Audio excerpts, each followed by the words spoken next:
کہ جب ہم اپنے بچوں کی شادی کرنے کے چکر میں آتے ہیں نا تو کتنے سوالات پہلے پیدا ہوتے ہیں شادی سے. کب کریں, کس سے کریں, کیسی ہے, کیا کرتا ہے. یہ کم از کم 4 سوال کسی بھی شادی سے پہلے ماں باپ کے سامنے آتے ہیں. کب کریں, کس سے کریں, کیسی ہے, کیا کرتا ہے.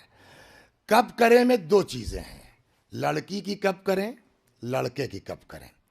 ہم کو اس میں کوئی ایسا روایت ایسی نہیں ملی جس میں حکم ہو کہ اس عمر میں کر دو, بٹ ہمارے سامنے تاریخ موجود ہے. رسول اللہ کی شادی کس ایج میں ہوئی تھی؟ 25 سال. امیر المؤمنین سلام اللہ علیہ کی شادی کس ایج میں ہوئی تھی؟ 25 سال. تو ہمارے پاس جو ہے وہ ایک اسٹینڈرڈ ایج جو ہے موجود ہے. ہاں لڑکیوں کے لیے روایت ہے بٹ اس میں ایج نہیں طے کی گئی ہے. خلاصہ ساری روایتوں کا ایک لفظ ہے, as soon as possible. صلوات بر محمد. بلکہ روایت یہاں تک کہتی ہے, سن لیجئے آپ لوگ, بلکہ روایت یہاں تک کہتی ہے کہ لڑکیاں پھلدار درخت پر پھل کی طرح ہیں, اگر وقت پہ نہیں توڑا جائے گا تو سڑ جائے گا. لہذا روایت کہتی ہے بہت زیادہ ہائی فائی کے چکر میں نہ پڑو, برابر کا رشتہ مل جائے, تھوڑا اونچ نیچ بھی برداشت کر کے بچیوں کو گھر میں بٹھلانا درست. کتنا میری نظر میں ہے آئی ایس تلاش کیا شروع میں, پھر پی سی ایس پہ اتر کے آئے, پھر سرکاری نوکر پر آ گئے, پھر پرائمری کے ٹیچر پہ آ گئے, دھیرے دھیرے ایج بڑھتی گئی. جملہ ان کا بے ہی نہیں ہے, مولانا دیکھیے کسے باشد.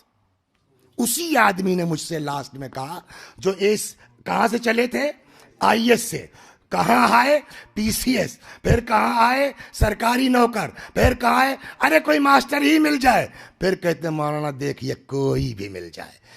کوئی کی نوبت آنے سے پہلے ہی کیوں نہیں کوئی سے کر دیا. صلوات در محمد. بڑھا کر کے کوئی سے کرنے سے کیا مطلب ہے. ٹھیک, تو کب کریں یہ ہو گیا. دوسرا سوال کس سے کریں. اب دوسرا سوال کیا ہے کہ یہ شادی ہم کو اپنے بچے کی کرنا ہے, کس سے کریں. میں زمیندار ہوں, لہذا لڑکی والے کو بھی زمیندار ہونا چاہیے. پرانے زمانے میں ہوتا تھا یہ, نہ کوئی سید دیکھتا تھا, نہ کوئی شیخ, نہ کوئی مرزا, نہ کوئی پٹھان. یہ راجا ہیں, وہ راجا ہیں, یہ راجا صاحب سید ہیں, وہ راجا صاحب ٹھاکر ہیں, ہو گئی.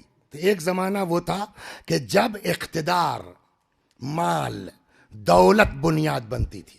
پھر دھیرے دھیرے آیا, جیسے ہماری طرف ہے 14 گاؤں ہے, 14 کوس ہے, اس کو ہم بھی جھیل رہے ہیں صاحب, اسی میں گھوم کے ہوگی. ہاں ہمارا جو ہے جونپور میں 7 گاؤں, 7 گاؤں اعظم گڑھ میں, یہ 14 گاؤں اور 14 کوس. سمجھے آپ, بیرم خان کی نسل کے یہ 14 گاؤں ہیں.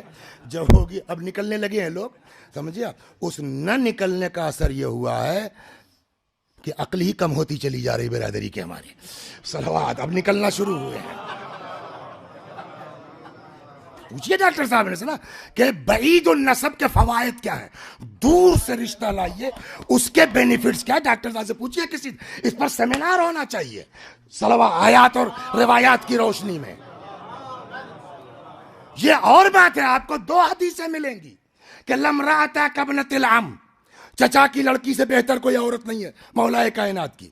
یا ایک روایت ہے اختاروا لنطفکم فإن الخال احد الضجیعین, اپنے نطفوں کے لیے اچھا رحم تلاش کرو, ماموں 2 پہلوؤں میں سے ایک پہلو ہے. صرف 2 روایتیں, ایک چچا کے یہاں ایک ماموں کے یہاں, لیکن بعید النسب کی بہت روایتیں مل جائیں گی آپ کو. صلوات بر محمد, وہ بھی ملے گی آپ کو. تو کب کریں 2, کس سے کریں. کس سے کرنے میں دین نے کیا معیار رکھا ہے. تو ایک تو یہ ہو گیا کہ صاحب کیا خاندان دیکھنے کی ضرورت نہیں ہے. جب ہی آپ نے کہا, میں نے کہا ارے باپ رے باپ, خاندان تو ضرور دیکھنا چاہیے. خاندان تو ضرور دیکھنا چاہیے. اپنی بیٹی کو کہیں بھی بیاہ دو, مگر بیٹے کے لیے, اس لیے کہ پوتا اس سے ہونا ہے. اگر عباس چاہتے ہو تو بہادر خاندان ڈھونڈو.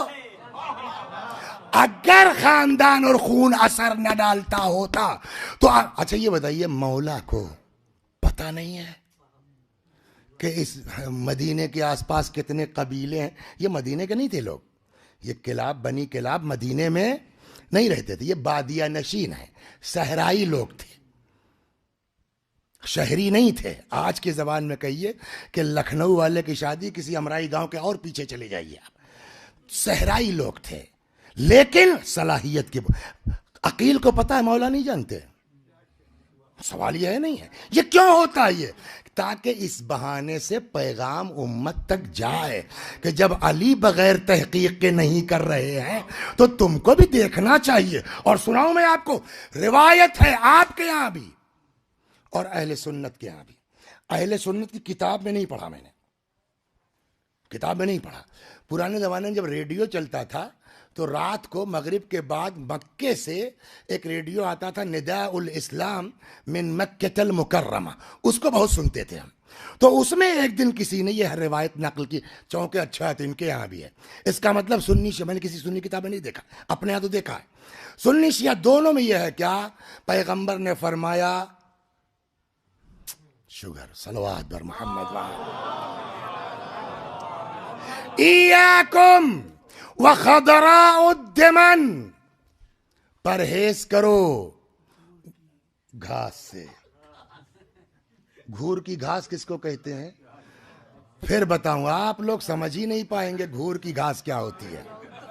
ہم سے اسی لیے میں بعض اپنے رفقا سے کہتا ہوں, کچھ حدیثیں سمجھنے کے لیے دیہات میں کچھ دن رہنا پڑے گا, ہم سے بڑھیا نہیں سمجھ سکتا. گھاسوں کی کئی قسمیں ہوتی ہیں. ایک گھاس وہ ہے جو اوسر میں ہوتی ہے, سمجھ گئے آپ, ہوتی بڑی بھدی ہے مگر اتنی مضبوط اس کی جڑ ہوتی ہے کہ 3-4 بار کھرپی آگے پیچھے کیجئے گا تب کٹے گی وہ. صحیح کہہ رہا ہوں یا غلط؟ اور کچھ گھاس وہ ہوتی ہے جو گھور پہ اگ جاتی ہے, بڑی حسین, بڑی خوبصورت, ہری ہری بالکل, لیکن دم نہیں ہے. ایک بچہ بھی ہاتھ لگا دے اس کی آغوش میں آ جائے گی. کچھ سمجھ میں آیا؟ پیغمبر نے کہا ایاکم وخضراء الدمن, پرہیز کرو گھور کی گھاس سے. لوگوں نے کہا یا رسول اللہ وما خضراء الدمن, یہ گھور کی گھاس کیا ہے؟ فرمایا وہ خوبصورت لڑکی جو غلط خاندان سے آئی ہو. صلوات بر محمد. کچھ سمجھ میں آیا؟ بد شکل لے آؤ مگر خرانہ ٹھیک ہو, خاندان ٹھیک ہو. صلوات در محمد.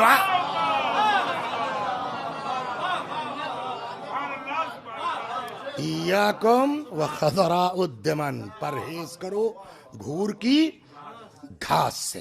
ایک تو کب کریں, یہ ہو گیا کس سے کریں, تو ایک تو ہو گیا دیکھنا چاہیے. لیکن خاندان بہت بڑھیا ہے, کئی چیزیں اس میں, خالی خاندان سے تھوڑی کام چلے گا, خالی خاندان سے کام نہیں چلے گا. خاندان بہت بڑھیا ہے, دادا صاحب بہت بڑے عالم تھے, ابا بھی جو ہے بہت عمدہ انسان ہیں, مگر یہ صاحب بس اب اس سے زیادہ میں بولنا مجھے مناسب نہیں ہے. تو خاندان تو ٹھیک ہے مگر خود کیا ہے, لہذا اب دوسری شرط لگائی ہے قرآن, وہ دین نے, کیا خاندان کے نہ خالی خاندان چلے گا, نہ خالی وہ چلے گا, خاندان ٹھیک ہو. اب یہ دیکھو ایمان کیسا ہے, اسی لیے روایت کہتی ہے کہ خالی خاندان سے کام نہیں چلے گا. المؤمن کفو المؤمن, مومن مومن کا کفو ہے. جوڑ کی بات جہاں آئے گی وہاں مومن مومن کا ایک لمحے کے لیے ایمان اگر واقعی ہو تو خاندان کو بھی پیچھے چھوڑ سکتا ہے. ابھی سناتا ہوں آپ کو, صلوات بر محمد. ایمان اگر ہے تو وہ کہاں, سنیے.